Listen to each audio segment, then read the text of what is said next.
안녕하세요, 복부인 여러분. 여러분의 금융멘토 복자뱅크의 복자입니다. 여러분, 요즘에 소위 말하는 땡땡페이라고 많잖아요.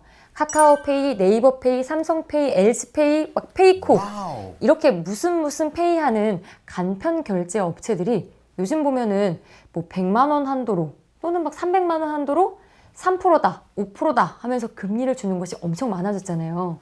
특히 요즘만 들어도 제가 얼마 전 영상에서 소개해드린 네이버 통장 있잖아요. 그 네이버에서 계좌에 돈을 넣어놓으면 연 3%를 주는 통장. 여기다가 충전한 돈으로 결제하면 3% 추가 적립까지 해주기도 하잖아요.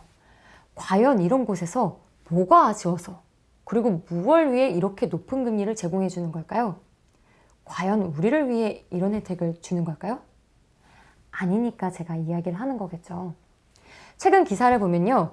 금융당국에서 간편결제 업체들의 충전 한도를 기존 200만 원에서 300에서 500만 원으로 증액하는 방안을 추진한다고 밝혔어요. 이 소식이 간편결제 업체들한테 왜 좋냐면요. 이 충전금 한도가 상향이 되면 간편결제 업체들은 충전금을 통한 수익성을 더 높일 수가 있거든요. 그래서인지 이번에 그 11번가에서도 SK페이라는 것을 만들었는데요. 이 시중 18개 은행 계좌를 연동해서 최소 10,000원부터 자유롭게 충전을 해서 쓸 수 있게 했어요.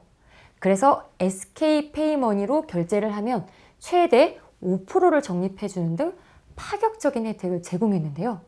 이것도 왜 그러겠어요?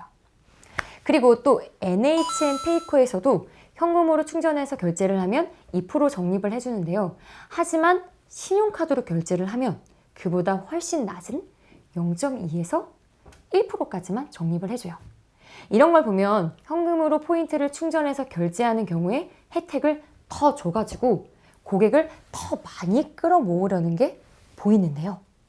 카카오페이도 보면요. 현금으로 충전한 카카오머니의 경우 한시적으로 5%를 제공하는 등 일정 보상을 해주고 있고요. 이렇게 간편결제 업체들이 신용카드로 결제한 고객보다 현금으로 결제하는 고객에게 더 많은 적립금이나 서비스를 제공한 이유는 하나같이 다 똑같은 이유예요. 한국은행의 발표에 따르면요. 지난해 기준으로 간편결제 업체를 통해서 이용한 사람들의 하루 평균 금액이 5,500억 정도 되는데요.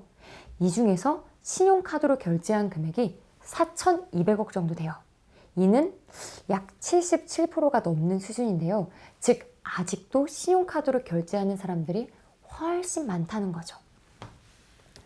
우리가 신용카드를 연동해서 결제를 하게 되면요. 이런 카카오나 네이버 그리고 11번가 같은 곳에서는 가맹점 수수료의 0.1%의 가량의 수익만 얻는 구조예요. 즉 수익이 거의 없다는 거죠. 하지만 우리가 현금으로 직접 충전을 해서 포인트로 결제를 할 경우에는 우리의 충전금으로 이곳저곳 투자도 하고 직접 운용도 해서 더 많은 이익을 얻을 수도 있고요. 그리고 더 좋은 건 신용카드사랑 수익을 배분하지 않아도 되니까 이 모든 수익은 오롯이 간편결제 업체들의 수익이 되는 거겠죠. 간편결제 업체들이 왜 이렇게 우리의 돈에 목말라 하는지 이제 정확히 이해하셨죠? 우리 입장에서 보면 사실 3% 적립, 5% 적립 별거 아닌 게 돼버려요. 자기들 배는 이따만큼 불리면서 우리한테는요? 하지만 은행보다 더 높은 금리를 주는 곳이 있다면 그리고 안전하다면 보관을 안 할 이유는 없겠죠. 업체들도 먹고 살고 우리 복부인들도 잘 먹고 잘 사는 그날까지 복자는 항상 여러분 곁에서 응원할게요. 그럼 안녕!